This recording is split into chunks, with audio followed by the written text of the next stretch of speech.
Oh, holy shit.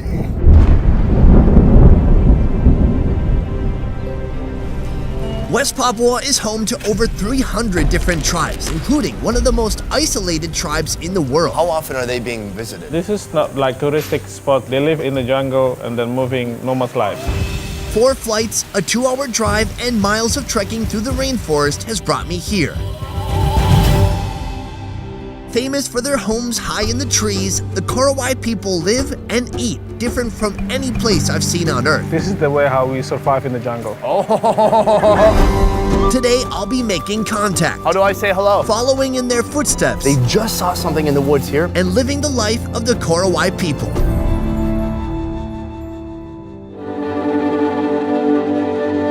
I've been doing this now for over 3 years. Dozens of countries, hundreds of videos, and this is undoubtedly the most difficult and arduous journey I've undertaken. Watch your steps. The long, shaky flights, sharing hotel rooms with a gang of roaches, and this seemingly unending trudge into the rainforest. It's all in the pursuit of documenting the world's most unique food. And something tells me I'm not going to be disappointed. Trying to look cool. Did it work? This region has experienced days of relentless rainfall, more than usual. It looks beautiful, but one wrong step, one twisted ankle, and it could take days to reach proper facilities. We are on our way to the Korowai people, and it is no joke right here. There used to be a log, but it has fallen down. Oh, it's way too early to get my feet wet, man. It's never gonna be dry here. There is a current though, guys, so like, you gotta lean into it a little bit. Cool. Done. Huh? Kids, what do you think, huh? No big deal? All right, they were here like half an hour ago.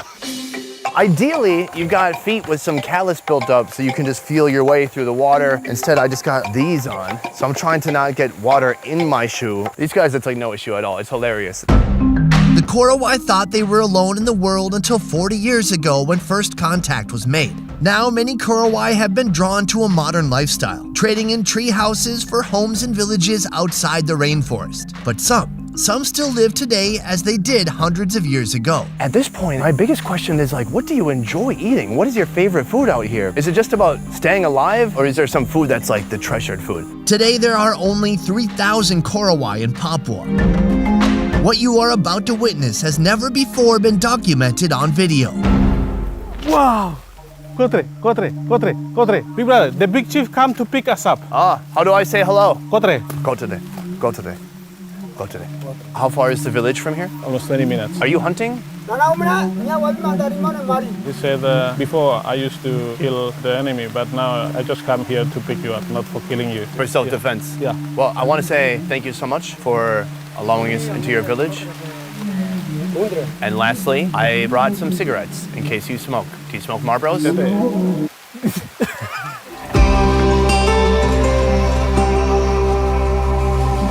This is a traditional Korowai treehouse. One side is dedicated to the women and the other side to the men.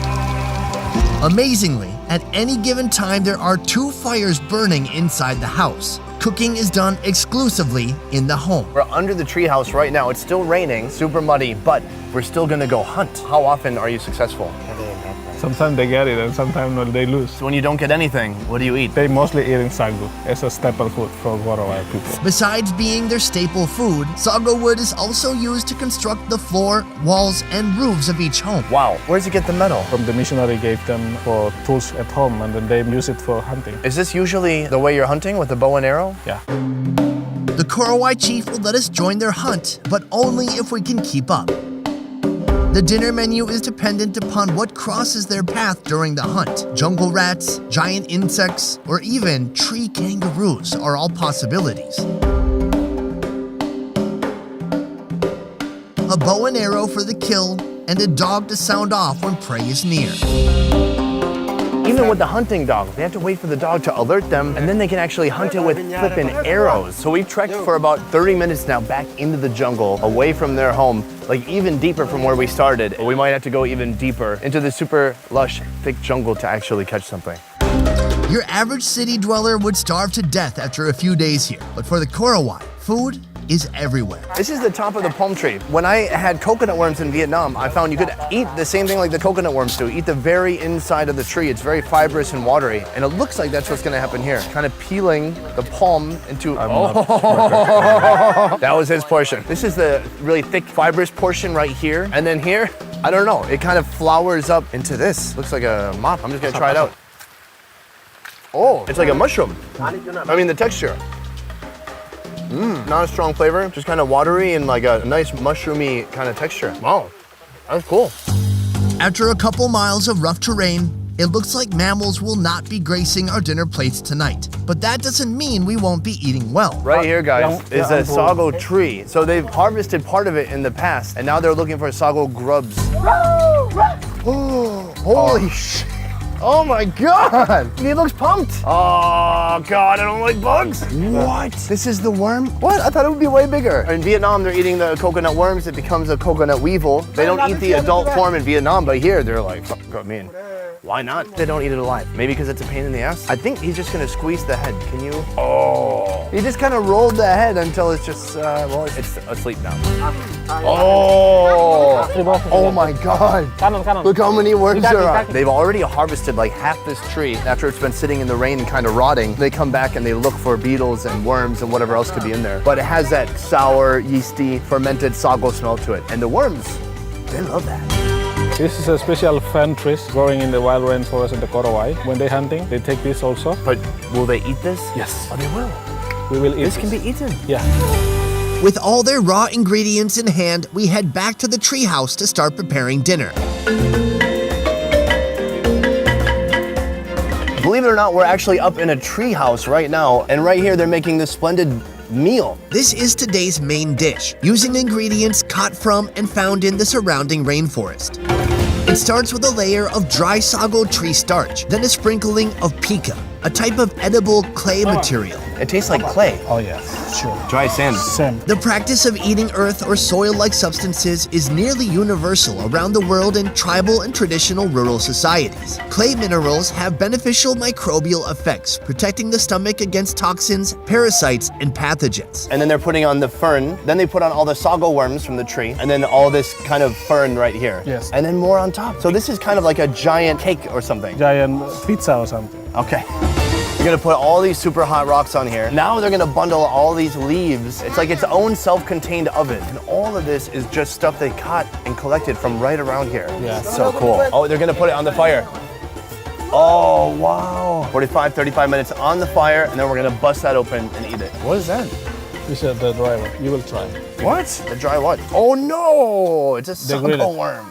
The sago worms that didn't make it into the main dish are put directly onto the fire and treated as an appetizer of sorts. Smoky. It kind of tastes like grilled chicken. I think because it's like singed. It's a little like charcoal flavor. It sounds like they're murdering a pig now. They're not. Turn it off. Throw it off. Oh, Coming up next, you thought that was it, but what about the beetles from today? They're right here. The beetles we caught earlier from the same sago tree were dispatched for easier transport. Sorry, you're dead. We're gonna eat you for dinner. All of them are dumped onto the hot cinders to cook through. Cheers. Oh, it just tastes like soot from the fire. I mean, it's on there. It's like a little bitter. Can I get you one? Yeah. Not bad. That's pretty good. Don't fall in the fire. Okay, I was helping you. He's like, I got it. I'm already 2, I'm fine. Boom! Oh! So this is finished cooking. We're all gonna join together, and I don't know which way we're bringing it. I'll get right there. They kind of cook everything this way, whether they've got some pork or some tree kangaroo. Wow, look at that. That vibrant red-orange color is from the sago. It looks kind of like a pizza, except for this pizza has worms in it. Oh, it's super hot, but he's ripping it apart with his hands. She says, no, use this, be smart. And he says, yes, I agree, that is a good idea. Oh, and then this is how they prepare it. This is like one serving right here. Thank you. After a portion of sago pizza is handed to each housemate, they retreat into their own personal space to eat. Inside, oh, big sago reveal. That fern that we saw in the jungle earlier has kind of cooked down. It's kind of a mush. And then that is mixed with all the sago. And then there's just little chunks of worm throughout. I don't know. Everyone just kind of rips it up and eats pieces. I'm gonna try it. This is sick, yo. This is so good. This is so weird. It's become this really gummy, chewy texture. And then the greens, the ferns have broke down. They're soft now. Earthy and grassy.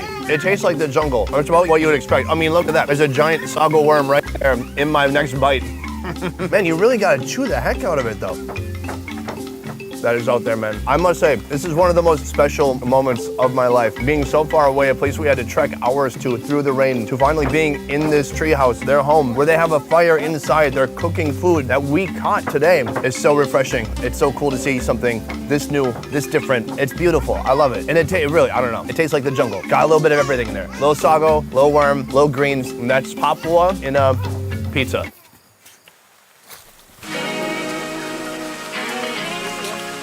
Every once in a while, it's good to get a reminder of just how soft I am. The real world for me consists of cameras, computers, and YouTube. The real world here consists of the real world.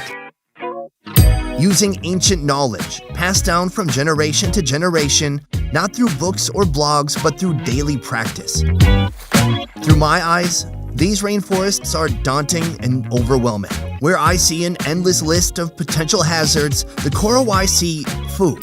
They see medicine. They see tools. They see home.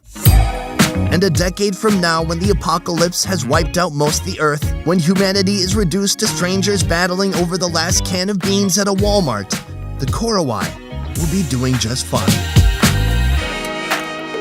From researching and shooting to editing and mastering, our 10-person best ever food review show team works hard to roll out the highest quality travel food entertainment twice a week. If you like what we do here, please consider supporting our Patreon. Patreon allows fans of the show to contribute a monthly sum and receive a load of extras like early video releases, private Q&As, and beyond. To learn more about our Patreon, check out the link in the description box down below. And if you can't give or don't even feel like it, that's okay too.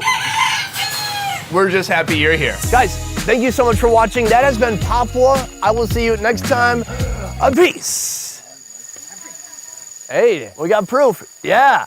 Before you go, let me tell you about our new merchandise. It's a shirt that says balls, but it's so much more than that. It's an ode to the wonderful ball-shaped food found all across our ball-shaped globe. Balls, balls, balls, balls. Balls.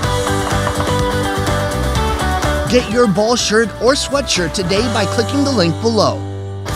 And be sure to check out our second channel, More Best Ever Food Review Show, for raw clips and deleted scenes that didn't make it into the show. Begging you hear me, baby. If you seek for love, don't try to hide it. Find it deep inside and try to hide it. If there's a way, I wanna know. We tried it. Quit your games and now that you denied it.